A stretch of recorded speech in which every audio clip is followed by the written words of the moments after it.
A man who had once been a caregiver now catalogued deaths in a ledger of guilt. Cullen's statements to investigators revealed both specific acts and a broader pattern.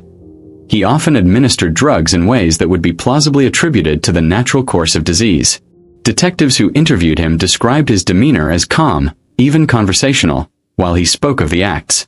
At points, Cullen offered the refrain that he wanted to end suffering, a line that would later haunt journalists, doctors, and ethicists asked to explain why a trusted professional could turn to such practices. Rather than go to trial on capital charges, Cullen took plea deals that ensured he would spend the rest of his life behind bars. In 2004 and 2005, he pleaded guilty to multiple murders across state lines. Judges in New Jersey and Pennsylvania imposed consecutive life sentences.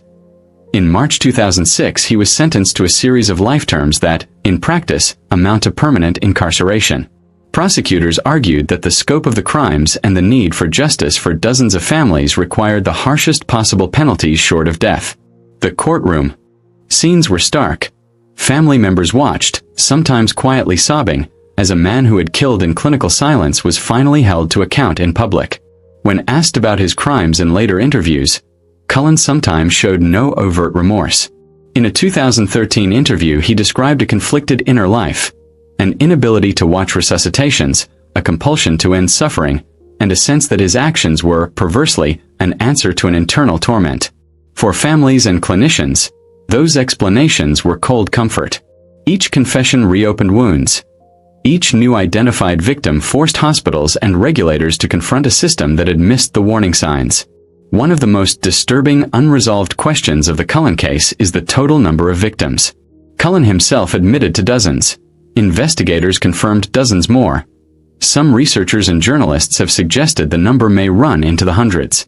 Estimates vary because many deaths occurred in wards with seriously ill patients, and medical records from years past are often incomplete or destroyed. Toxicology testing that might have revealed evidence of tampering long ago was not always performed or preserved. The result, a number that can be stated with certainty only for those cases where forensic or testimonial evidence tied Cullen to a death, but a suspicion, supported by pattern and confession, that the true toll may be far higher. For families, this uncertainty is a bitter injustice. To say that someone might have been killed understates the lifelong damage. The lost birthdays, the unanswered questions, the important anniversaries that arrive like thorns. And for the public, the idea of a hospital as a site of possible clandestine death shook